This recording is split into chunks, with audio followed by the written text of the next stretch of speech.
Welcome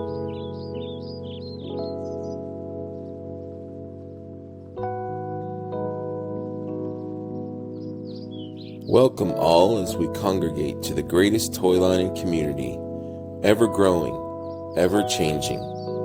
As we collect and adapt these figures to our own imaginations and embrace the fun, there's much to learn, especially if you're new to Mythics.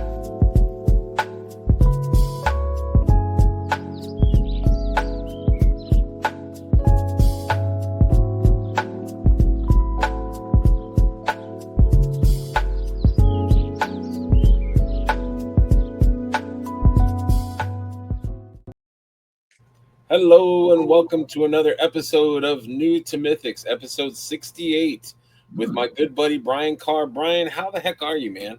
I am doing well. How about yourself? I'm good. I had a good weekend. I'm rested, doing good. I had a good time. Good weekend. I still say with that intro, you should do one of those sleep apps and like read stories to people. I think you'd make a fortune.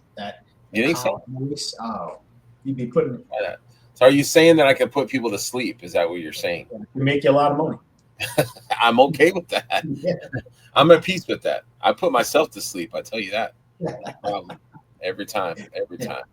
I wanted to say I apologize first off because I have been meaning to get you on this show for almost as long as I've known you. Oh. And I've had you on the live. How many times have you been on live? Half a dozen? Yeah, about that. Yeah, roughly. And I just forgot. I'm like, I gotta do a show with Brian, and I would forget. I think you asked me like early on, and I was like, nobody wants to hear about me anyway because I didn't know anybody, anything different, and now it's a lot later, so it's a different story. Now you're a little more seasoned. You've been on Shooting the Shelf and seeing a lot of shows, know a lot of people now. Yeah, you're a man of the community, and Rob Zamora had actually reminded me. He's like, you got to get Brian on. How come you haven't? And I'm like, dude, I haven't. I totally forgot. So I've taken you for granted, my friend, and I'm very sorry because not a problem at all. Glad to be you're here. One of my favorite people in the community, and I want people to know you a little bit better. So that's kind of what this show is about. Much appreciated. Yeah. Somebody else had said, I think it was Kirby was saying, why, new to Mythics, you should call it something else because you're not new anymore. And I'm like, and I kind of thought about it. I'm like, should I? But then it's not me that's new. Right. And it's not really you that's new, but maybe it's for some people that are new, that want to know people in the community. We also have episodes where it's kind of, we talk about things that you don't know about, or maybe you would learn about, or whatever. It's kind of. Yeah, and you don't want to change your branding now. It's your brand. I thought that too. I'm already. I don't have the strength to change. You don't need a new graphic and everything. Nah, I don't. It's too much. It's too much. Yeah, I agree. But anyways, I'm grateful and honored. Thank you for taking the time out of your Sunday to chat for a little bit. Really want people to know what a amazing and wonderful person you are. Thank you. Appreciate it. No problem. So let's start with young Brian Carr. Okay. Always curious about what people collected when they were young, and then, the time span from, then to now. If you ever took gaps, what you collected, stuff like that. So yeah, probably. Well, earliest on was mostly Marvel when I was little. First, probably back in the 70s, the old Godzilla cartoon. Then started getting some Godzilla comics. Then Marvel, all the Marvel stuff that was ever on TV, all the cartoons and shows, even the old Electric Factory Spider-Man. Yes. And the Electric Company, I think. Electric Company. And the Spider-Man TV show back in the 70s. A lot of people forgot about that show, and I loved it. I thought it was super cool. I love that show. And you look back on it, and it's like, there's not that. Watching him trying to climb up things. Yeah, he's like. Right. At the time, you thought it was amazing. I loved this. I love superhero suits. Yes. And I always felt like, that was a really good representation of Spider-Man, that suit. And I guess maybe the Spider-Man suit is not super complex or fancy, but I always thought that was good, and that really I really loved that suit. So Yeah, he was always, well, still is my favorite character, period, Spider-Man. So pretty much anything Spider-Man, I'll invest whatever into just to at least check it out, if not yes, anything. me too, me too. And so basically, yeah, those, and then really, then the majority of things started. I guess it really depends when you grow up. Some people like 90s or Power Ranger people, Hmm. like I was just in that exact time frame for what I call the golden 2 hours. That's what I called it. After school Right. every day. There Yes, was He-Man, yes, Thundercats, Transformers, and GI Joe. man.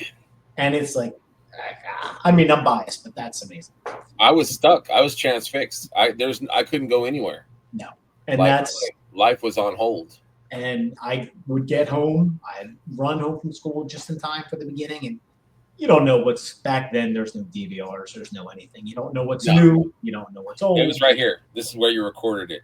That's it. That's it. And it was because my brother's 2 years older, and a bunch of we grew up in Philly, so it's all row homes and tons of blocks and tons of kids. So we lived right across the street from a high school, and we play football every day. And every day they wanted me to come over. Are you going to come and play football with us? We need one more person. They always needed, like, we had a set amount of people, and I was always the one that made the teams even. Mhm. I said, you got to wait till 5 o'clock. I'm sorry. There's nothing. Sorry. And they're like, are you serious? Like, you're not going to come and play Hey, football? what do you got to do? What do you got to do, Brian? What? Hey, I got a golden brick of amazing programming that I've got to watch it. Yeah. And everybody knew, and they knew what it was. And I said, look, the best I can do. I said at 4:30, if GI Joe's a rerun, I'll be over at 4:30. Right. Yeah, And, I would be bummed out, but yeah, I would be okay. I would. But I said that's the best I can do. And people were, they kind of knew how I was, and they were like, fine. But it was a real bummer towards the winter when it was getting darker, because they really, you'd run out of time to play, and they wanted me to come right over. And I said, look, I got priorities, man. Sorry, guys. I said, look, all summer I play stickball. We would play stickball from 8 a.m. to dinner time, like all day long. Yeah. I said, I play stuff all summer. I play stuff, I know it's going to be reruns all summer. I said, during the school year, I can't risk it. Right. I can't risk it. I had like 30 minutes to do my homework. So I would come home and just rip through. And if I couldn't, and then I had to make a peanut butter and jelly sandwich and a glass of milk. Yep. And then I would park. And I think, was Thundercats the first one, or what was the first? Where I was, it was, Thundercats was first, then Thundercats, then Transformers, then GI Joe. Yeah. And so I was ready. So I raced through my homework and make my peanut butter jelly sandwich, and then I was like parked. I would be just sitting there waiting. And then if it was a rerun, oh man. But then when it was a new one, because it was the beginning of He-Man, there would be like a little bit of a different intro where they'd show when they said the three others shared the secret. Right. So Man-at-Arms, Orko, and the Sorceress together, you knew it was a new one. Then you knew. Yeah. So as soon as I saw that, oh, here we go. Because you never know when a new character's going to come up. Right. And it's not like either you couldn't like go and do something real quick during commercials, because the commercials were great. Yep. Oh yeah. They did that on purpose, dude. Yeah. They did that on purpose. We weren't going. They had us. It was all toy advertisement, so I wasn't toy advertising. Yeah. So the cartoons were toy advertisement for toys, and then commercials would barrage us with all these new toys, Mask. Yep. GI Joe. I mean, we would get Visionary, Centurion. Well, not in the early '80s, but parents didn't know. They had no idea where do we get this from. Where you want a lot of stuff. How are you finding out about this new GI Joe? Hovercraft. And that's the problem. Find out about that. Yeah, when there was a show that had a new character, especially He-Man, like there would be like, for example, like Whiplash would come up. Right. And I'd be like, I got to go to the store right now to see if they have We got to Woodbine. get that. We got to find that. Yeah. That was like a 2-mile walk to the toy store. Luckily we had two. We had a Toys R Us and a Kitty City. Oh, Oh yeah, and a KB Toys. 2 miles is not too much to ask. No, and I was happy. You know, I was happy to do it. But the only problem was it was across in Philly. There's a place, Roosevelt Boulevard, which is basically 8 lanes. It's like a massive, no, I'm saying you would. Go ahead. I'm sorry. I was not allowed to cross that by myself when I was. Yeah, it's dangerous for sure. So I always had to ask my parents to go to take me to. But see, what I'm saying though is 2 miles or a couple miles. It's not too much to ask your parents.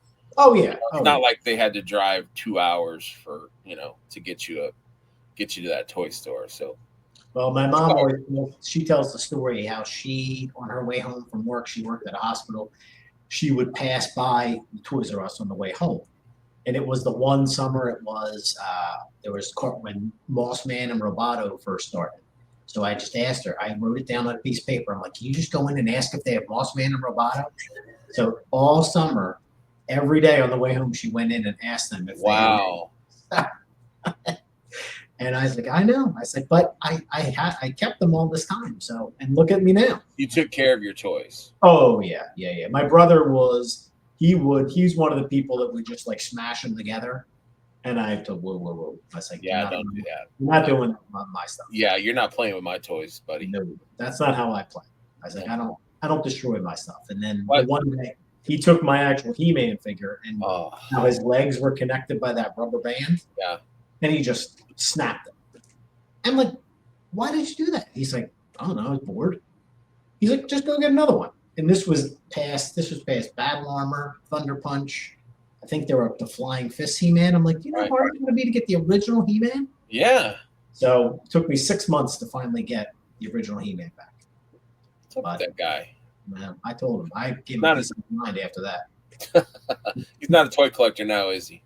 He does get little bits of stuff. He gets a lot of Batman stuff, but nothing like. Was that the picture that you shared of you guys when you guys went to see Fantastic Four? Yes. Okay. Gotcha. Yeah, so he gets some. He's a big DC person. I'm a Marvel person.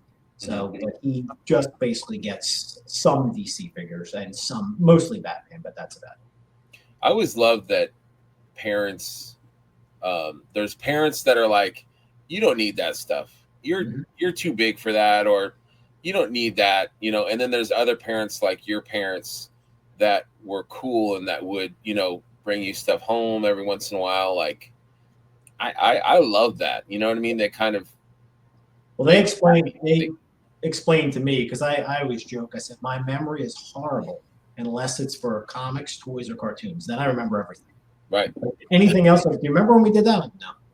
Do you remember? Nope. I was like, do you remember this cartoon? Absolutely. Yeah. Right. It's a good time. So they said that, I never gave them any trouble. Like my sister always gave them a ton of trouble. I never gave them any trouble. I always did all my school stuff. I was always prepared, got all my stuff done ahead of time. And they said, so if all I wanted was a toy now and then, they were fine with it. So, because that's all I ever cared about or asked for. Nothing wrong with that. We can be bribed. I can still be bribed by figures. I can absolutely be bribed. Absolutely. I'll clean gutters. I'll do whatever you need. Whatever you need. Yeah. Babe, I want to go to that show. I want to go to that toy show. Do you mind? Oh, a honeydew list? No problem. I'll take care of it. Got it. Done. That's what half the time I'm doing stuff is I'm doing it thinking, greasing the wheels for everything being smooth. Yes. Strategy. You gotta have priorities. J3. That's right. Priorities. Yeah. But that was the tool for, like, as far as back then, it was the majority was, I didn't get a ton of Thundercats, but it was like I pretty much got almost every single He-Man thing there was that existed. The vast majority of the G.I. Joe stuff and the vast majority of the Transformer stuff. They were what I was always hunting and searching and looking for. I loved the Mo2. Mo2, when I was a kid, was so different to me than, I think I'm a Thundercats guy the most, but I didn't have a lot of Thundercats, but I love the Thundercats. I love the cartoon, but there's something about Mo2 that, and I've mentioned it before, but it was such a magic, fantastical, sci-fi like mesh, that was just, so original to me. The magic, the technology, all the mixture of everything, and Yeah, and all the figures were different. yeah, that's the figures were. I mean, they didn't have the best names in the universe, but the actual figures themselves Yeah, were Beast just. Man, Roboto, but And they were going just so cool. and the best part, like going back into toy store, well, you can't do it now, but back in the day, you go into a toy store and you just never know what you're going to find because there's no promotion for things. Stuff just showed up. And now remember, you always run to the aisle and you would just be like moving the figures aside, like seeing who's A behind you. million figures. And I remember like the one time pulling it and I saw like in the Motu aisle, I pushed aside and I saw like an alligator tail. I'm like, who was that? I was like, I don't know any He-Man guys with an alligator tail, and there's Whiplash, and he no idea who Whiplash was. He just kind of popped up out of nowhere, and it was just like that amazement of, oh my Yeah, god, I've never seen these guys before. And it's you just run up to the front and grab it and hold on to it. absolutely. Nobody takes it from you. Yeah, I was so excited with that toy line. I remember I had the cartoon came out and I didn't have any at the time. And my friend down the street, his name was Andrew. He had the Castle Grayskull, and him and his brothers had like 5 or 6 Master of the Universe figures. And I remember going over there, and I was just like, "Whoa!" Like checking them out. Like they are the coolest. Like the straps on He-Man, like you could adjust them, and Yep. just it was just so cool. There was so many comes to the battle axe, and I remember my dad had come to visit me, and my parents were divorced, and he had got me a Castle Grayskull and Wow. and the original He-Man and Skeletor, and I think Battle Cat, and I'm not sure if he got me any other ones, but man, I was happy with that. I just That's so many all. adventures. I was just thrilled. Um, that Castle Grayskull, what a play set, back then with the drawbridge and the Yeah. chair and the trap door. Yep. The elevator, all the. I mean, even the new one, the Motu Classics one, that's like a prized possession. I wouldn't sell that for anything. Yeah. But that's the same. Like back then, just having those play sets, the figures, just you're right, the imagination just goes Yes. starts. Imagination. And back then and that was the same year. Was that no the year after? I think it was the same year when Transformers came out. If you remember, they were like crazy hard to get, like Cabbage Patch Kids. Yes. So we were like lining. I remember I found out that after Christmas that because everybody wanted Optimus Prime, of course. Of course. And people would be lining up at Clover, which doesn't really exist anymore. There was a store around here, and there was a few toy stores, and people would line up at like 4 a.m. by the doors when they heard that a shipment had come in. And as soon as the doors opened, like people would just go running down to either the Transformer aisle or the Cabbage Patch aisle. So my sister had won the Cabbage Patch. She's like 5 years younger than me. Mm-hmm. And I wanted Transformers. So my parents were sending people all over places trying to find, Optimus Prime and Cabbage Patch Kids. And it was a pretty magical time back then. Absolutely. Yeah. Just so many cool toys. And it's not like the toys were junk either. I mean, No. the toys back then were so well made, like Transformers. I know you're a big Transformer fan, and just the engineering and the die cast. A lot of the G1 I think had die cast parts. Yes, rubber tires, the whole. Yeah. And the best part is that I would other people would outgrow stuff and give it to me because they knew I would never outgrowing it. My brother, he had some. I think the first time we ever went to a store, they had some Transformers and we were allowed to get one each, and I got Mirage and he got Hound. So, but after like a year or two, he's like, "Do you want these things?" I'm like, "Yeah." Yeah. He's like, "I don't want this." I've been waiting. He had I think he had he had Skeletor, and I had a Skeletor too, but I think he had Battle Armor, and he had a few others, and he's like, "I don't want this stuff anymore." He's like, "You want this stuff, or am I going to throw it out?" He's like, "Do not throw that out." He's like, I throw it into my room. I will take it. I will absolutely take that. Absolutely. Yeah. Yeah, it's not. I think a lot of people grew out of that stuff. I think I told the story before that a few of my friends was like 7th grade, And my one friend, he's like, yeah, he's like, I'm getting into girls now. He's like, do you want these? I have these Sectars and Mask and Transformers. He's like, do you want these? And I was like, yeah. He's like, for what? He's like, I'm just getting rid of them. So I went by and I got like 3 big boxes full of Sectars, Wow. Mask, and Transformers. And as I was leaving, and I said, you can keep this stuff and be into girls at the same time. But I said, you can't. I said, no take backs. And I left. So, I still am into girls and Transformers and toys. So nothing's changed. Yeah. There you go. It's perfect. Yeah. I love that stuff. Even as I got older, I still thought, toys and figures and stuff like that was cool. I still loved the stuff that I had. It's not like it went away.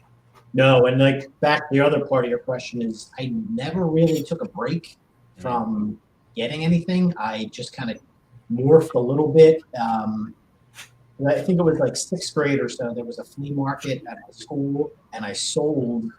It was 87 because it was the year that the Transformer movie came out. That I sold all my GI Joe stuff at a flea market, and my like Whale and the Sky Striker and the Rattler, and I made like $30, which for back in the 80s was a decent amount of money. Right. And I remember walking out of the school, and I just had this empty feeling. I was like, why did I do that? And I felt awful. And I said, I'm never doing that again. And, right. And I kept pretty much all my 80s stuff until about 5 years ago, and then sold them all to buy other stuff, other toys. Yeah. Yeah, that first year, the year that the Transformer animated movie came out, because they started promoting that on the commercials for Transformers, the cartoon. And I got my He-Man calendar. So every month from the beginning of 1987, I put a little X every day till August 8th, 1987, when the movie came out. It was 86, it was 86, when the movie came out. So I cross off every day, and then I went to the movie with my friend. And in back-to-back scenes, Optimus Prime died and Starscream died, and I was gutted. Yeah. Because Starscream was like my second favorite guy. I was like, if they kill Grimlock, I'm walking out. That's it. I'm drawing the line. And I didn't know back then they're doing it to sell more toys and make new characters like Hot Rod and Ultra Magnus and all that stuff. I didn't understand it then, but I just walked out, and my friend was like, "You okay?" I was like, "No, I'm really not." So, this is not good. This is not a good thing, man. He's like, "They'll bring them back," and he was right. They did bring them back. We didn't know that we were being manipulated back then. No. But what I did is, because the movie theater was right next to Kitty City, I walked right into Kitty City and bought Hot Rod, so it worked. Right. It really worked. Yeah, I remember seeing him, and I'm like, I want that. I love the design. I think it's very cool. I want that. Yeah, Hot Rod was really cool. Yeah, it was definitely one of the better ones of the. I would have much rather them stayed with the old figures. The ones from the movie are, but Hot Rod was the best out of all of those for sure. Now, are you kind of like a traditional person? Like, do you like the original stuff, and not when they have new iterations, or do you kind of follow? No, I kind of follow with everything. Cherry pick a little bit, and it depends on like what it is. But like for Motu stuff, I pretty much can't stop collecting almost anything they make. So Transformers, I don't really get the Hasbro stuff anymore. I get like kind of imports that are kind of heavy duty ones. But for Motu stuff, like I sold all of my 80s. I kept all my 80s stuff from He-Man, Transformers, had it all until about 10 years ago or so. Remember one year we had to get the driveway like ripped out and redone, and like it was like we had just moved up here and money was tight, and I sold all my DC Universe figures, like the whole I sold a whole lot of. I probably had like 150 figures that whole. Wow. And I think the Horsemen sculpted those. Yeah. So pretty much everything the Horsemen have sculpted, not to jump ahead, but pretty much everything they've sculpted I've collected over the years. And that DC Universe line I'm not a huge DC person, but I love those figures. But then they had stopped making them. They were switching over. I don't know if it was McFarlane then or whenever it was, but they were stopping that line. So I was like, oh, well, they're stopping it. So I guess I can sell these. And I sold them to pay for the driveway. And then I thought, I said, the 80s figures have nostalgia, but as far as the figures go, they're not great figures compared to what they have nowadays. Like, Yeah. for whatever. I mean, you see even like what Mythics, how they've progressed from the beginning to what they Right. are. Even they get better. So I said, even with the nostalgia of this stuff, I started looking up the prices of them, and I said, I'm going to sell all the 80s stuff and just put it into new tools. So, my wife got excited. I was selling all this stuff, but I'm like, whoa. Yeah. This is Hold on. this is just going towards more tools. Right. Yeah. I'm not cured. I'm just selling some stuff to Yeah, that was my other story.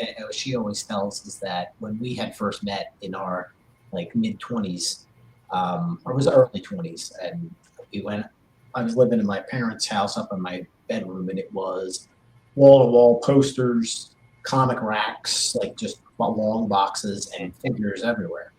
And I told her, I said, look, I said, this is never going to change. I said, it's never going to change. I said, might think you can change something. It's never going to change. Right. I think I might outgrow it, but no. I said, it's not a phase. It's not anything. It's going to be forever. So if you're cool with that, then we're good. I said, if you're not cool with that, we got a problem. So she was cool with that, and it has not changed. Yeah. Sorry, I got allergies are kicking me. Oh, is it bad there? Got the itchy eyes. Yeah. Is it bad allergy times out there? It just varies. Okay. It just varies. Michigan, it can get. But we have a bad air quality thing too going on with I guess Canada wildfires. Oh yes. Oh yeah, because you're way closer. That could be what it is. I have all the windows open, the doors and stuff. Oh yeah. Yeah. I don't think I outgrew toys. I just had a lot of obligations and just got married and I had a new stepson, little baby. Yep. And so it took a break that way. Mm-hmm. But I was always interested. I always was into geeky stuff. Yeah. I would always cruise by comic shops and toy stores and just look and longingly, But I think there was also a lull in, action figures and stuff too. There was, yeah, there definitely was. And that's kind of like towards high school, college times. I kind of slowed a little bit down on the action figures when more of the comics, when Image started, and right. got everything exploding in comics, and Marvel did the Jim Lee X-Men when that started, and all that stuff really sucked me. Rebirth. Oh yeah, like it sucked everybody in. But it was basically I was pretty much during the summer I would work 7 days a week, and then even on weekends I'd work like 52 weekends a year. Probably, unfortunately, I put all that money into toys and comics, and really I should have got a car or something. But I was like, right, yeah. I think I'm growing. I'm living in Philly. On hindsight, it's like, dang, I should have. Dang it. My friends all live close. I don't really need a car, so I'm just going to keep buying toys and comics. Yeah. But yeah, that's the comics started really kicking in, and the one big mall around Philly, Image did a tour there when they first started. So I waited in line for like 2 hours to meet Jim Lee and Todd McFarlane and awesome. Rob and Mark Silvestri, and they'd sign all your books and everything like that. So those guys were like the young guns back then. Oh, they were like superstars. It was like, they were just touring the country going to. I mean, they revitalized, comics and not Marvel, but Marvel, but also did their own, their own line and stuff. But it really kind of made comics and stuff cool again. I remember I had it was a Toy Biz Deadpool. And it was kind of before Deadpool was, the thing that he was, but the figure was really cool. It had like a mask that you could take on and take off, and had swords. It's actually a pretty nice figure, and I was like, this guy is pretty cool. I think I bought the figure more before I really knew who he was, and then that was when the limited series came out. I think it was like 6-issue limited Deadpool, but it was a good time again to kind of jump back in. And once Toy Biz started, I jumped back into the Marvel, and then they had all the Spider-Man animated figures from Toy Biz, and I got like a lot of those, and They did the X-Men animated. They did the Brown. I remember they just had the brown suit Wolverine where he could put his mask on and off.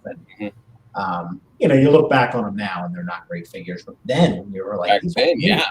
I mean, because we're comparing 5 points of articulation. Our Star Wars figures. G.I. Joe had really good articulation, but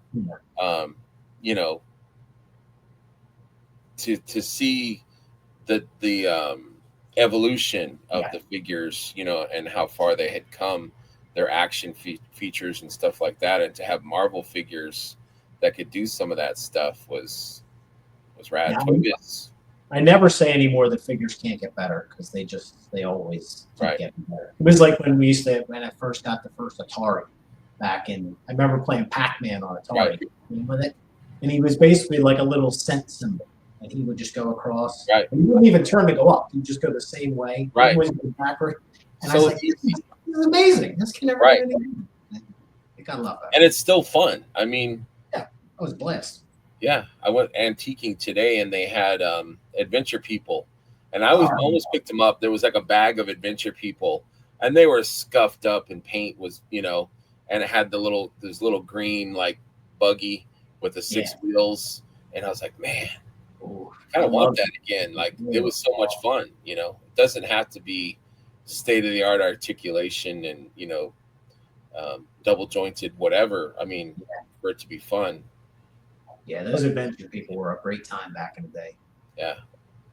I wonder if they would make them again. They should make them. I don't know. I'd be interested. I would definitely be interested in that. Yeah, they were fun. I mean, you had the submarine, you had the race car, you had the van with the motorcycles. Oh. So much fun. That's memories. Yeah, I had a lot of adventures. I remember even seeing when they were showing some of the Battlestar Galactica stuff from SDCC. Yeah. I remember I had a few of those from back in the 70s, and I carry that was it the Viper and the Cylon ship. I forget what the Cylon ship was called. I would carry that. Raider? The Cylon Raider, yep. Yeah. And you could like put the figures inside the ship, and we'd drive down the shore, and I'd have the ship flying along, and it was.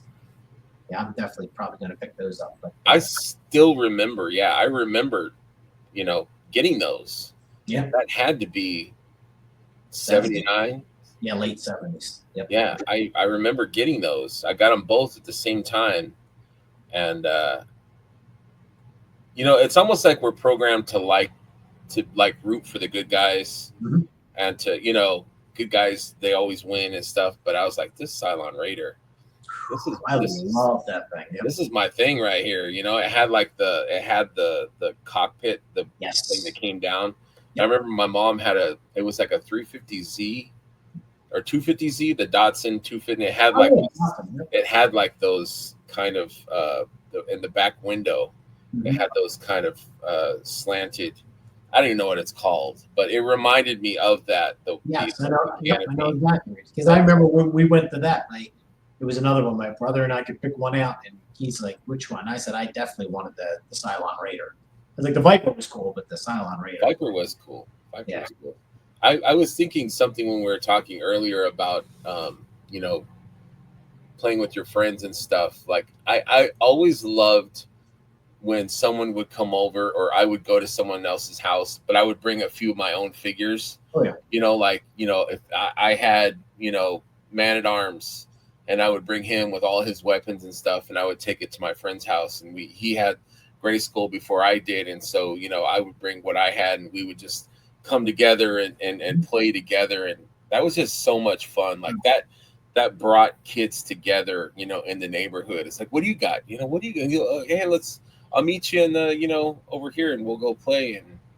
And we, like I said, we lived across the street from a high school where they had a football field, and there was like a local baseball field, and then right next behind that were the woods. So we would go down in like the woods all the time and bring all the figures down there and play down by like the creek, and it was. And then my one friend, the next block over, he had the one day we went down there. He was my brother's friend. He was 2 years older than me, and he's like, "You want to go down to Rich's house?" And I'm like, "Why?" He's like, "Trust me, you want to go down to Rich's house." So we went down and we went in his basement, and he had the flag in there. I was like, oh. Wow. It's like, and it took up, it was a small Philly row home, and it took up most of the basement. It was just Crazy. glorious. That's I knew I would never get one, but I was like, this is pretty cool just seeing one up close. yeah. That was really sweet. Jeez. Yeah, I know my friend, this kid had everything. Good kid, but he's like, I don't know if I want a flag or not because it's gonna take up all this space. I don't know if I'm like, get it, dude. But he had the option and he was turning it down. Yeah, he's like, I don't know. It's just not gonna have room. Oh, God. So I think he got a foosball instead. Not bad. Should have got that flag, dude. That flag. That's You a know. mistake. Look what he could sell the flag for now. He can't sell. Right? Yeah, no kidding. Jeez. That's. But yeah, I loved that. I loved going to other kids' houses and seeing what they had, or they would come over and check out my toys. That was just fun. It was a good time, you know, and playing outside. Yep. You can't beat that, man. No, and it's the vast majority of the people that I grew up around were just wanted to be out playing sports all day, which we did all the time. But there were a few of them were not. None of them were into toys like I was. They all kind of knew me as the toy kid, which is good because when they were sick of their toys, they kind of gave them to me, and I would right. take anything. I was like, yeah, I'll take it. I'll take that, no problem. But like I said, I'll go out and play as long as it doesn't conflict with my cartoon watching. I'll go out and play sports. Right, absolutely. Yeah, me and my friend, we would go to his grandma's just for the day, but we would pick something, you know, like what G.I. Joe or Star Wars? Star Wars, okay.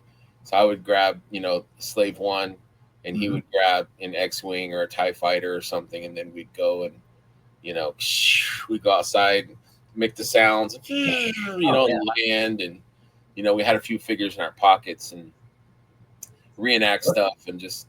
And I'll still like do that like now. I'll like walk up a hallway and I'll like make a sound of like claws coming out like Wolverine, and my wife's like, do you know you're doing that? And I'm like, what are you doing?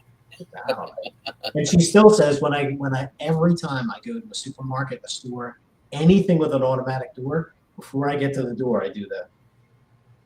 And she's like, what is that, Star Wars? I'm like, no, that's Magneto. So, right.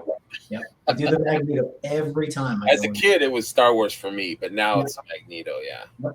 For sure. But she's like, you know, people see you doing that. I'm like, I don't care. Some of them do it too. Or you do the lightsaber thing. Gentleman's weapon. Well, I told her, I said that I don't blame myself because that's actually the reason I'm collecting all this stuff. It's in my blood because my dad is a massive Star Wars collector. Really? I don't think I knew that about you. I don't know if you told me that. No, I don't know. I thought I did, but maybe I probably didn't. But so your dad's a huge Star Wars fan. Oh yeah, but he collects all kinds of stuff to the point where my mom is like, we used to have an old station wagon with like one of those little covers in the back so you could pull it over and yes. And this was like older when I was in my like early 20s. He would open it up. He's like, come out here, and he would have like doubles or triples of the Yellow Submarine Beatles fingers. He's like, don't tell your mom. Don't tell your mom. I'm like, I'm not that comfortable with this because they're going to get me in trouble here. But he had every single Star Wars figure from the first 3 movies and vehicle and everything. And then he thought he was being nice, but which he was. He gave them all to my brother and I one year, and we destroyed them. Oh, we just played with them, but you play with them, but we were just playing the hell out of them, and like. Then he actually went back out and rebought them all and like kept them. So now actually he still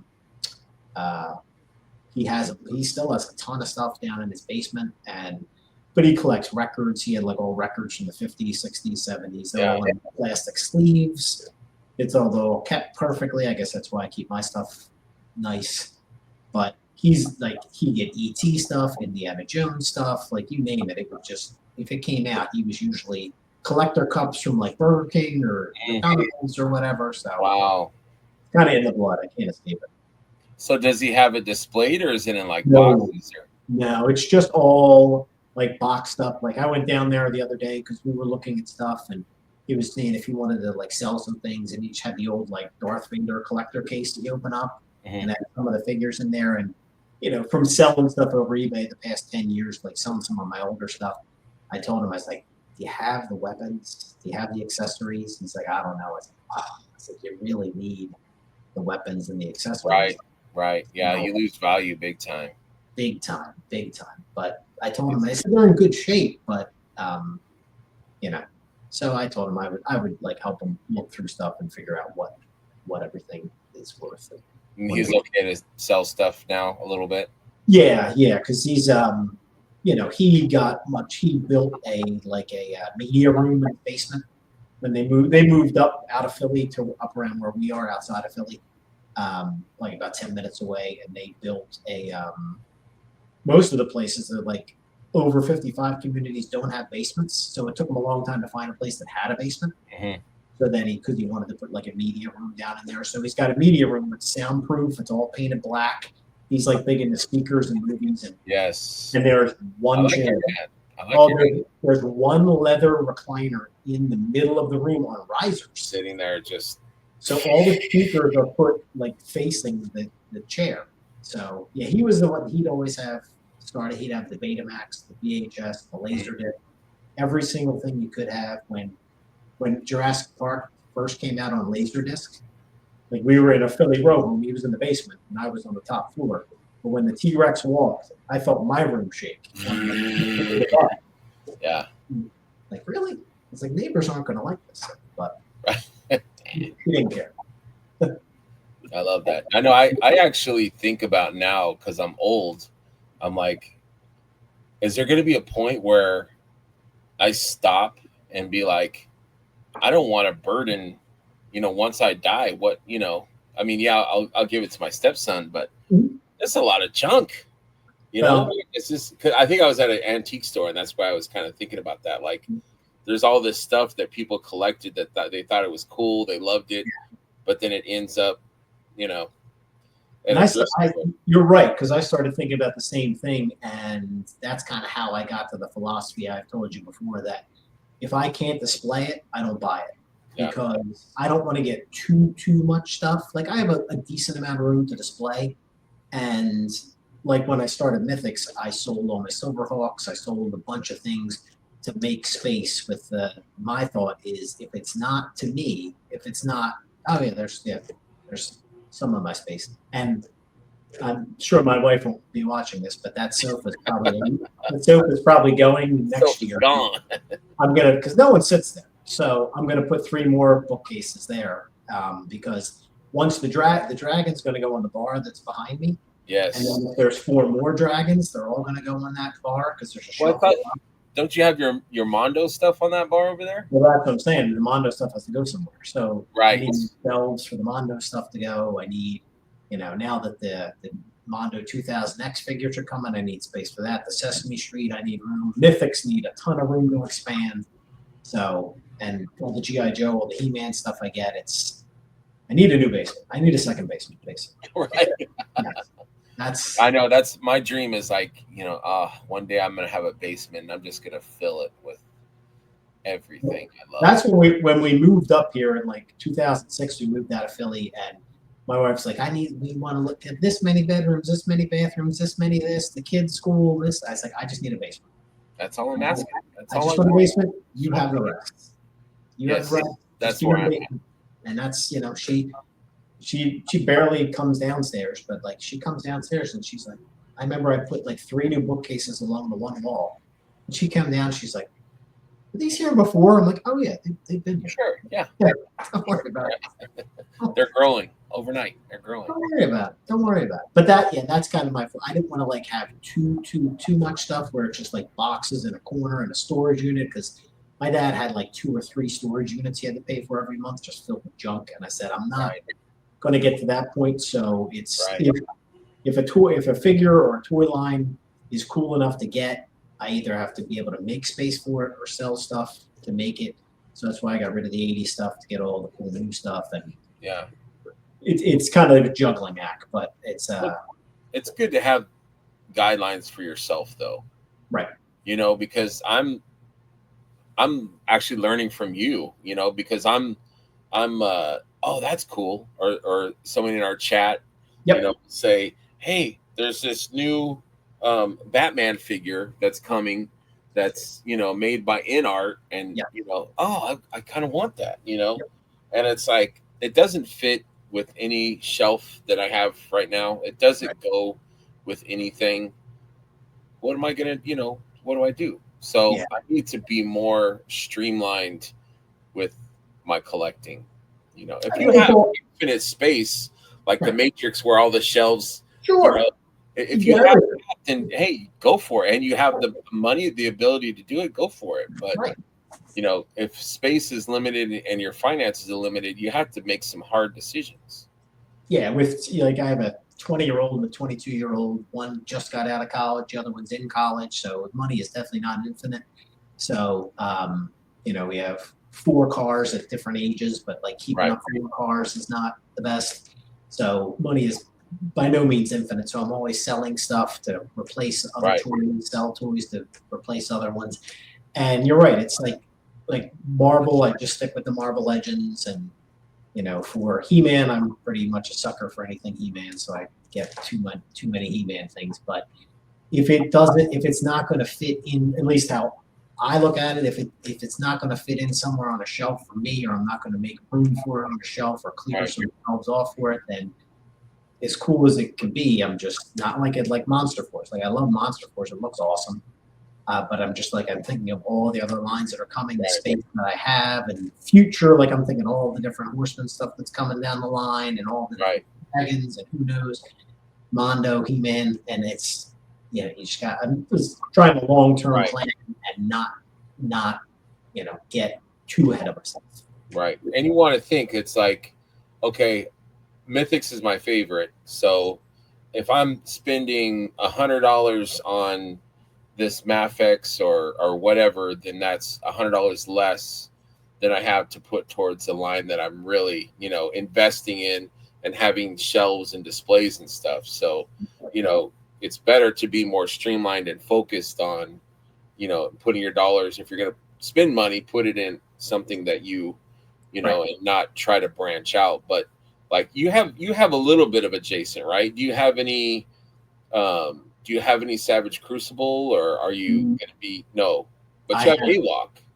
I do. I did get into AWOC, and I did. I've got proof here of your AWOC. Well, that's a rabbit hole I went down, and that was absolutely. They're great guys. And, they are great guys, absolutely. Yeah. And the figures, I originally wasn't into them that much. They were just kind of a little too cartoonish, not as many pen apps as I would like, and things like that. And then I got one in hand, and it is the articulation's amazing. Yes, they're fun figures for sure. They're fun. They're really fun. But then I started looking, and as I got one, I got a few more. And then I started looking at the stuff that's coming down the road. Right. And it's like they have probably like 20, 25 figures that are coming within the next 2 years.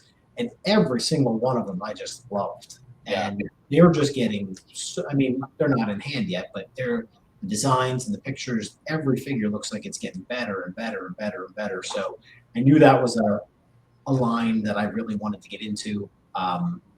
But like I said, with like as cool as like the Monster Force was, and as cool as like some of the like the Action Force, the Battleverse stuff, I figured I have G.I. Joe already, and I'm like 100% in it classified. So I kind of said I'm not going to get those, because then you have the Hiss Tank, the Rattler, all those other big things that are coming. Right, yeah, because the toy lines that you do collect, they're not stopping. No. You know, no. G.I. Joe is probably never going to stop. He-Man's not going to stop at any time. Mythics aren't going to stop, and they're like my main 3 ones. The Transformers I get, they're pretty pricey ones out of Japan, and they only come out like 5 or 6 a year, so they're not going to be flooding the market with stuff. Yeah.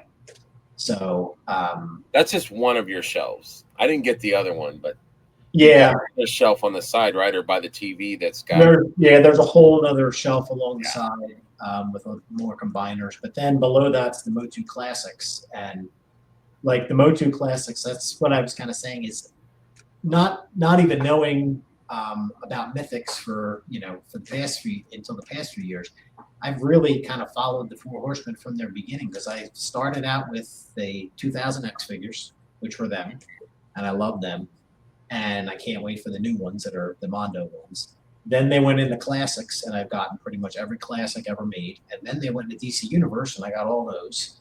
And then they're jumping into Mythics, and now I'm jumping into Mythics. So I guess I've really unintentionally followed the Four Horsemen all the way Right. throughout their career. So how did you? So you knew about the Four Horsemen, and so what? How was the beginning of you getting into the Horseman line? Like what? How did that start?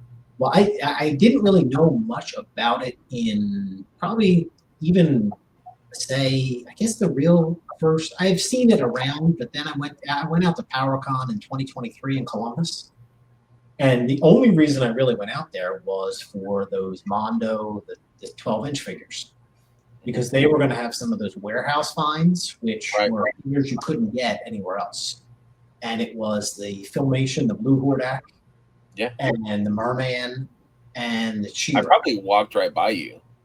I probably walked by a ton of people. Yeah, because I was there and I had run into Eric Miller. He was doing something for Mondo, I thought, or he had something going on, and I ran into him there at Mondo, and he was just loving maybe he didn't have some, I don't know. He'll message me and be like, no, I had nothing to do with that. I'm sorry, but yeah, he was kind of hanging about the Mondo thing, and he had a little box of his head sculpts. I'm like, are you selling any? Oh yeah. So I picked one up, but yeah, PowerCon was an amazing. Well, when I was young, I never really left. I didn't really go to any conventions before PowerCon. I just kind of got Really? locally, and then I had messaged Peter and Hector from Mondo, and I kind of been talking with them for a while about the Mondo figures. And I asked them, I said, look, I don't really feel like driving 8 hours out to Columbus if I'm not going to be able to get these figures. Like, will you hold them for me? And like Peter's like, oh yeah, dude. He's like, I'll put your, because I had kind of struck up a friendship with him, and he's like, yeah, I'll write your name on a few of them and hold them behind the table for you. So I was like, awesome. So And they did? Oh, they did, absolutely. I love that. Because I mean, they're not cheap figures, and I really, I was getting a hotel, staying out there, and it was the first time I had really done any of that. You went by yourself? Oh yeah, I was just driving out by myself, just because I I wish I'd wanted have that. known you, man. That sucks. Yeah, that would have been awesome. Yeah. Because it was, I really, I wanted that Filmation Hordak, but it was like $600, and I was like, I'm not paying that. So, and the Merman too was pretty expensive, and the She-Ra was too, and they were like the original price. Yeah. So I went right up to the booth, and I talked to the Peter and Hector. I probably talked to them for like 45 minutes. They were just first showing Beastman and the Trapjaw and the Cat, Panther.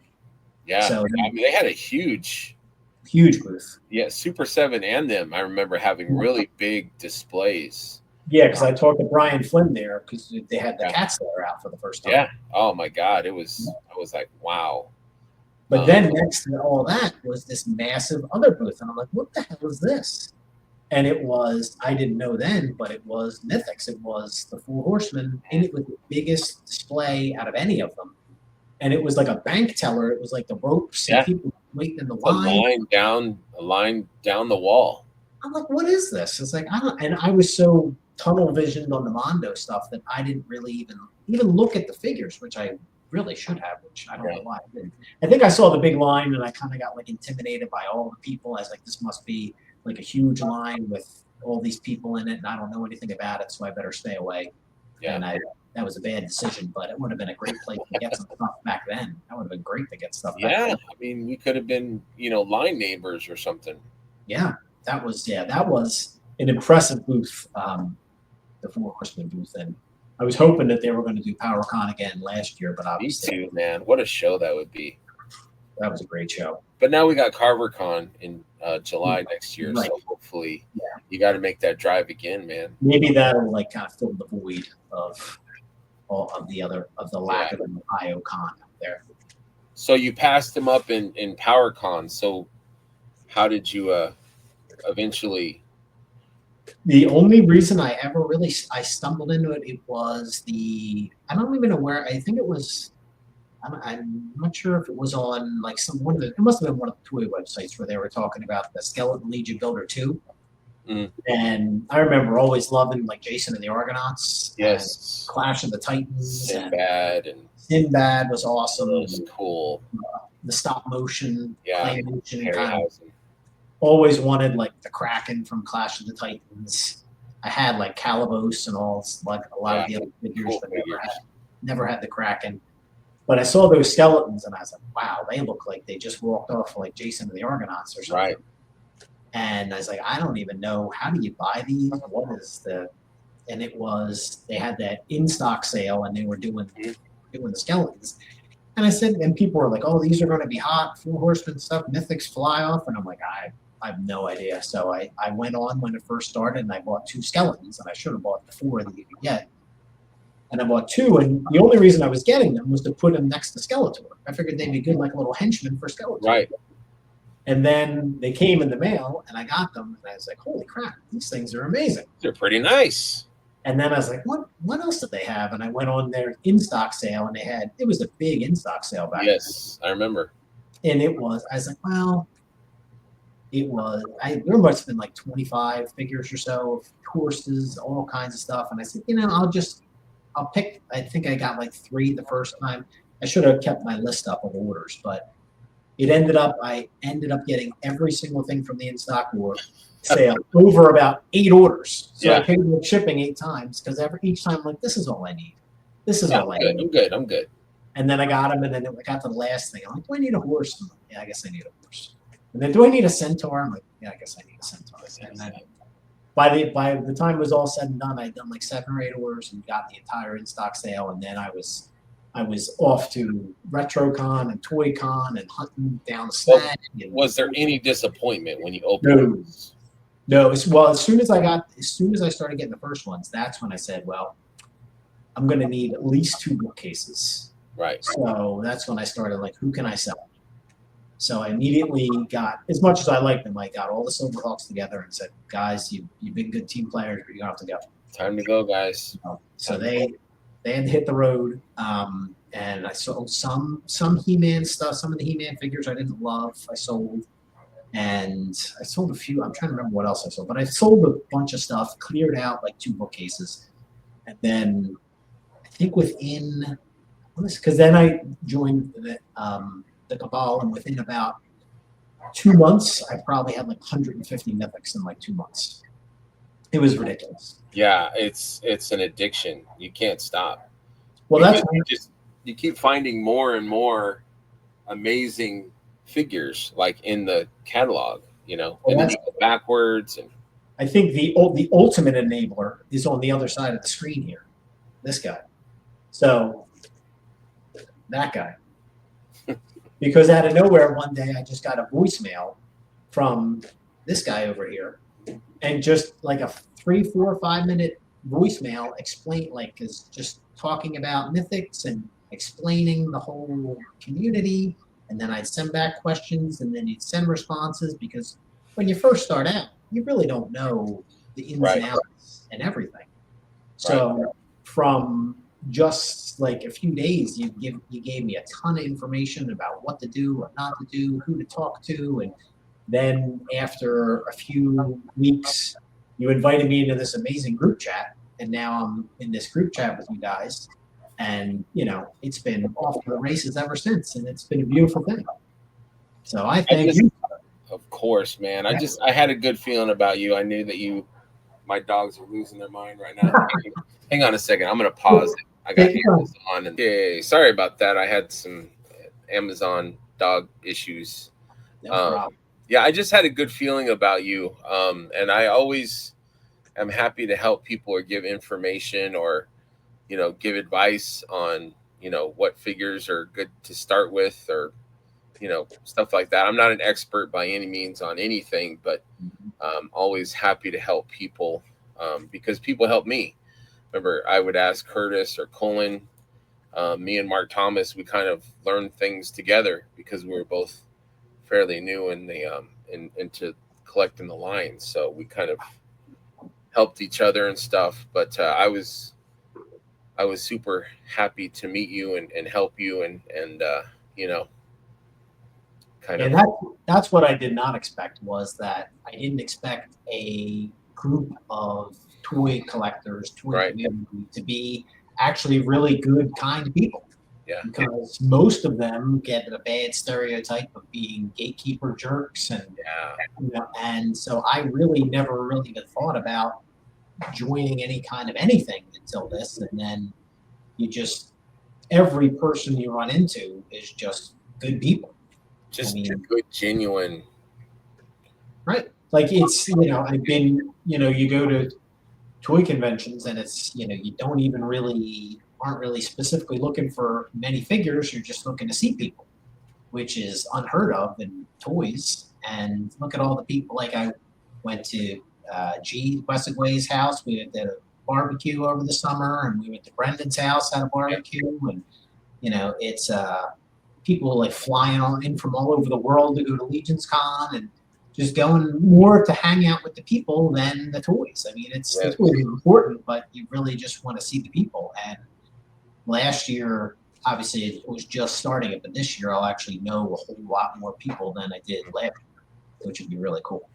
yeah, yeah. Legion's Con. I mean, I love all the cons that the studio goes to because you know we've got all the our groupie friends come together and you know hang out and spend time together and geek out and stuff. But Legion's Con is such a special, wonderful event that it's just when everyone you know everyone that can come, you know, we all congregate and just you know enjoy each other's company and I'm really excited for you and hush, hey, calm down, and a few other people that are not. I'm not going to say. I mean, you're not new anymore, but people recognize you now. Like people know what a good guy you are, and you know they you're gonna have people that come up, hey Brian, you know, hey, you know, and I love that, and it's not like it's not famous within the community because I think that's stupid, but it's like people want to have like this fellowship and this brotherhood, you know, like Yep. you know, and that's why I like doing this show too, is because I want as many friends as I can, and I love that. Like I love when people come up to me and hey man, how you doing, Schmerbs? And it's like, oh, I'm good, you know, it's like I'm accepted, you know, I found my people, and I love that, and you'll find that even more so I think this year when people Which is good because I'm usually a very shy person. Like I don't go up to people. I don't like go and introduce myself to people. Like if I know somebody, I'm fine with them, but I don't just go up to somebody. Like last year, I gave the example of like Curtis. Like I knew who Curtis was, but I was never going to go up to him and say anything to him just because I was intimidated. I'm not going to go up to people and say anything like this year. But I haven't met him in person, but I know him enough where I can go up to him and say hi to him. it's kind of, yes, it was kind of like going to a party and like you know almost everybody, and it's like you know you got your drink and you know you got your pop or your whatever, and it's like hey how have you been or how's everything going, and you know, and we have this amazing thing in common besides friendship. We've got these amazing figures and a wonderful studio too. Yeah.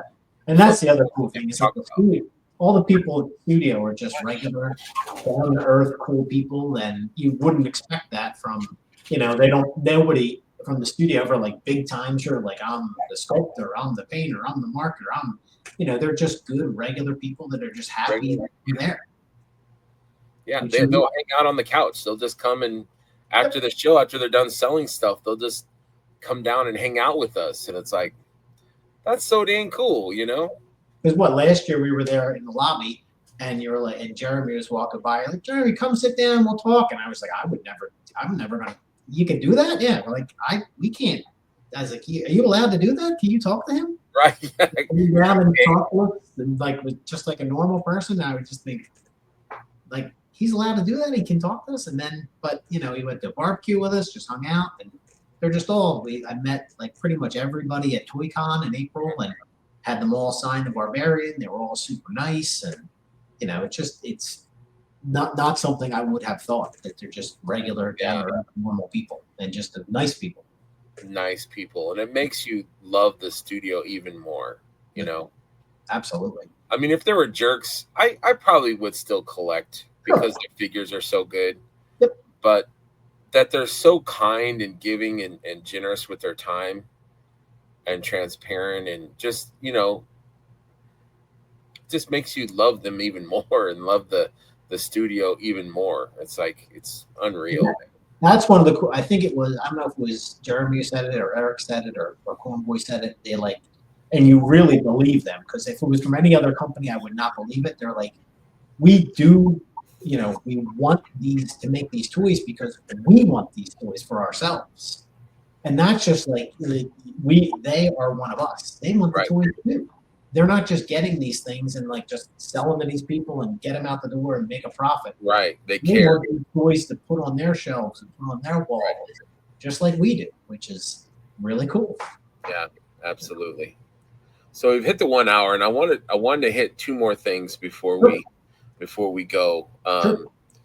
You didn't. Okay, well, I guess I'd have to do this in two different ways, or two different, because it's connected. So we had the dragon come out, and or we had the telethon.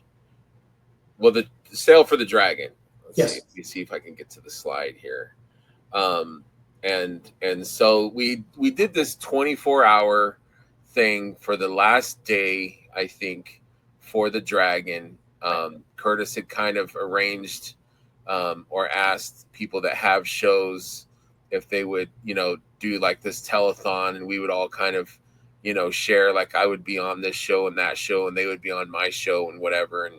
And it was just a cool thing to kind of celebrate this huge undertaking. It was kind of like us saying, you know, we love the studio, we love what they make, we want to support them even more, and kind of make this telethon thing. And the dragon is freaking amazing. Everybody that's in the you know community knows how beautiful this dragon is. And so it was just a culmination of just good natured, you know, just,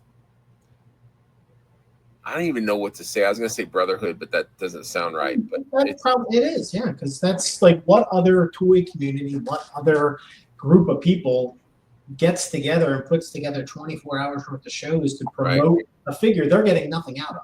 Like, they're not, these people that are doing this, they're not getting anything out of it. Yeah, they're selling more dragons for the company, which they don't get anything out of. But they're staying up at 3-4 in the morning just because they care that much. Right.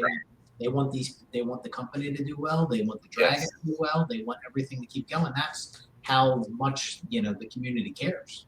Absolutely. Yeah. I mean, we wanted them to sell as many as they could. We want the company to be successful, and we want more toys. But yeah, it was a fun thing, and it all culminated at the end of the night, where the studio was all on to the Just Shelve It show with Curtis and Jesse, and they had damn near the whole studio on, and they had graciously donated, I don't know if it was one or two of the dragons, and I think it was all in. The studio donated all in with all the extension packs and everything. And then with the money that got donated, because the money just kept flying in. People were donating money to buy more dragons for other people. For giveaways. Right. And it was just this amazing thing where I mean they were tabulating like how much money they had. I think it was Trevor was trying to figure out how much money and how many dragons they could give away. Yep. That's how much money. And I don't think I ever heard like exactly how much money it was. I don't know, but I remember like Jesse's face was just frozen on the screen because he just couldn't add that quickly. Unbelievable. It was unbelievable. But that's the other great thing about it. There were just, I think the shows ended up giving away another 3 dragons, and people were like, if there's extra money, just keep it for the shows and do giveaways of your own on other weeks. Who cares? Whatever. Yeah, yeah. It was it was a perfect example of good natured, or how good natured this community is, and Definitely. how giving and generous. Yep. And then you ended up in the drawing. You ended up winning. I screenshotted this because I was like, so happy for you and excited. I was like, yes. And I think you had said in our group chat, um, I don't know if was it before or after you won, that you were going to donate this dragon. Well, the kind of how it started was Mark Thomas. He messaged me, and we were talking back and forth because we knew that Rob Zamora, who's in our group chat, really wanted to get a dragon. He had a plan for it, and he was all set. But then the person who was helping him out kind of backed out, so he was kind of scrambling. Yeah. And Mark and all of us in the group chat were trying to figure out, hey, what can we do to get this dragon from Rob? And I remember Mark was saying they were working on. I think you were working on some other things, trying to get them, and we were like, we might be able to get them one. So this might be good. But then I kind of jokingly said, well, maybe one of us will win, and then we'll just give it to him. And I was like, yeah, okay, sure, whatever, fine. Right. Yeah. Sure. Win. Yeah, we're gonna win something. Yeah. Right. Like, because I'm in like giveaways a lot of times where there's 20 people, 40 people, and I don't win anything.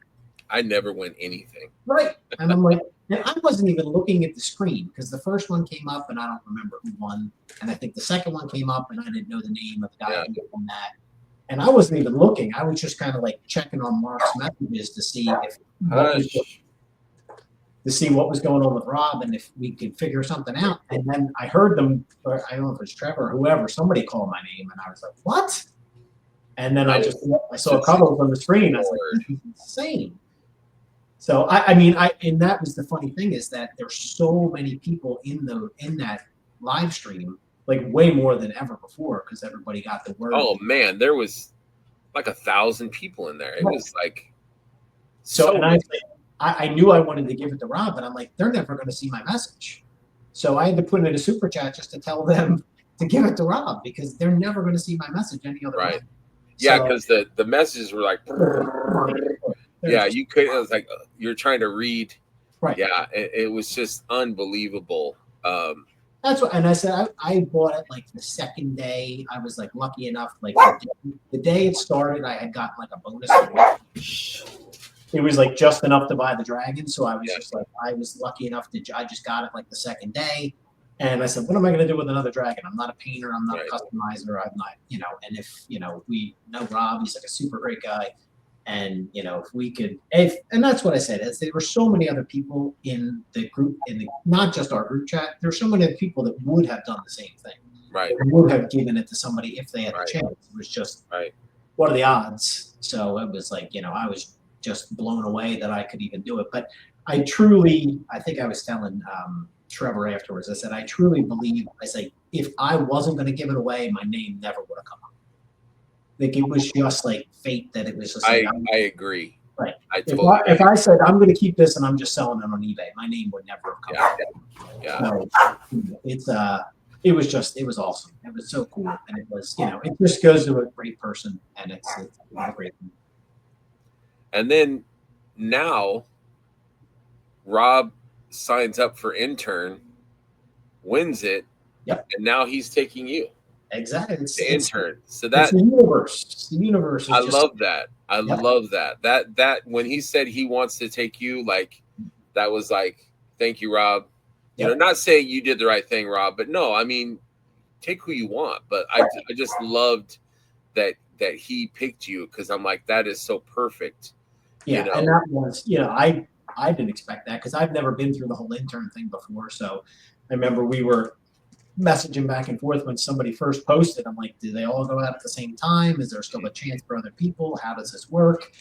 And none of us had gotten an email. I was like, oh man, no. And then, Rob had checked his email and there it was. And I didn't ask him. I was just like, I was thinking for him, I know he's got a haul coming out from California.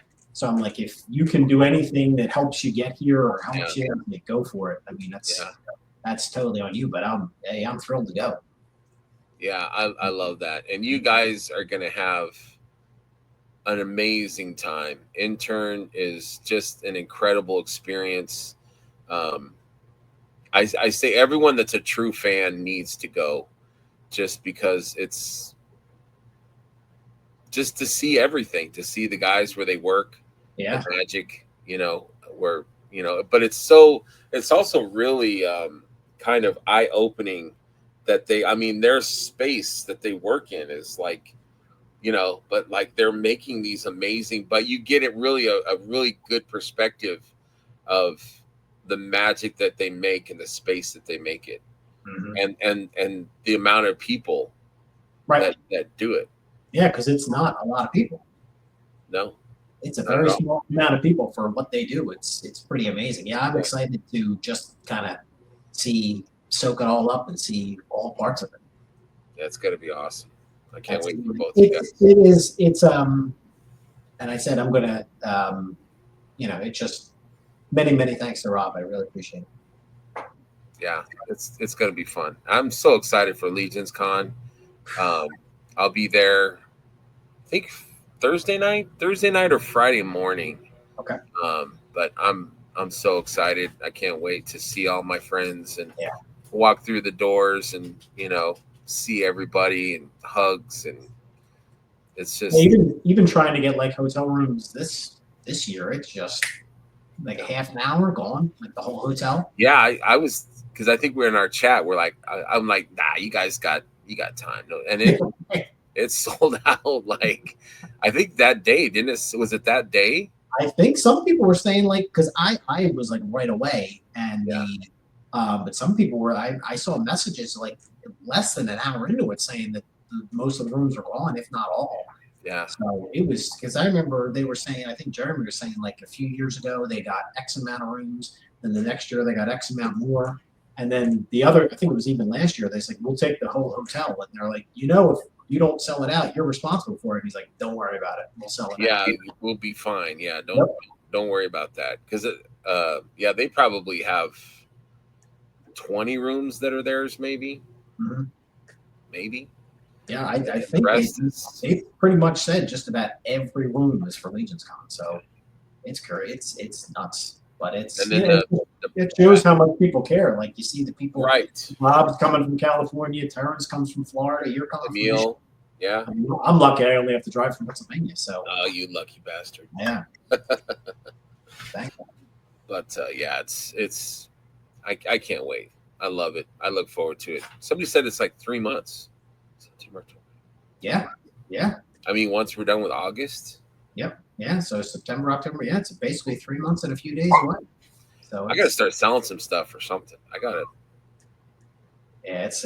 I gotta figure it out. But a lot of people, like I think Curtis said, like he plans his whole vacation around it all year, and like a lot of people plan their vacation, their time around it, because it's such a big thing that they want to do, and they want to take time before, time after, and they definitely don't want to miss any parts of it. So no, heck no. Yeah, no, I'm kind of tailoring my honeymoon after getting married in October, and then November we're going to New Jersey. But then I said, after Legion's Con, babe, then we'll go to New York City, because she wants to go back to New York City and see New York City for Christmas. So I'm like, there you go.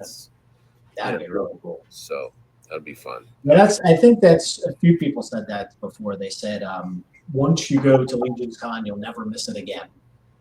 And they're right, because I don't want to ever miss it again. If you do, I can't imagine the hurt. Yeah. And the missing, it's like the family reunion that people that you want to see. Yep. They all collect. It's like, yeah, you could go to Toy Con, you could go to Retro, you could go to the Curiosities, and you're going to see quite a few people. But Legion's Con, you're going to see them all. Right, because I've been to like all those ones, like the ones that are all Pennsylvania, New Jersey, New York, like a lot of those, and I see a ton of people. But this one, you're going to see the people from everywhere. Everywhere. Yeah, and that's a testament to this line and to the community that people are spending. Like you said, they're taking vacation a year ahead of time, saying this block, this November, I'm going to be there, and they're coming from all over the world just to be there. Is an amazing testament to how great the studio and community is. You know, And I know Clarence made the joke. I think a lot of people out there like, who would have thought New Jersey is a destination spot? yeah, I know people. I said, "Where you going? You're going where? New Jersey?" Jersey? I'm like, "Don't ask me why. Don't ask me why. It's because of the toys. No, it's because of the people and the toys." That's the thing. Like people would, even if the toys weren't there, I think people would still go. Oh man. Yep. Yeah, I'm trying to figure out how to get to ToyCon in September. Like you and I have already had things figured out because I'm, but it's so close to when I get married that I'm like, she's like, we gotta, we can't. A free room upstairs. No. I know. I'm working on it. But yeah, I really, really want to go, and I just want to see all my friends. Mm-hmm. Yep. I mean, I might buy a figure or two, just one or two. Just to support the studio. Yeah, she's like, why are you bringing your cart if you just want one or two? Like, what's, You don't need a cart for that. Nah. Save the cart for November. Yes, save the cart for November. Anyways, my friend, I'm going to let you go. I had a wonderful time. I look forward to seeing you on the periodical lives that I can wrangle you into, the New to Mythic lives. And I can't wait to see you hopefully in September. And also in November. Absolutely. Yeah. I'm looking forward to it. I appreciate it. Me too, man. Thank you so much for the time. We'll have to do it again, man. It was always an honor to talk to you, man. Grateful for our friendship. Yep. And thanks for all you've done for me. I appreciate it. Thank you guys for watching another great episode. I'm glad to introduce you to Brian Carr, who, if you didn't know him, he's a great guy and a good friend. So, all right, you guys. Thank you. Take care. Bye-bye. Remember, friends, to always have fun, be curious, share, and enjoy what this line has to offer. Come for the toys, but stay for the friends. Good night, and thank you very much.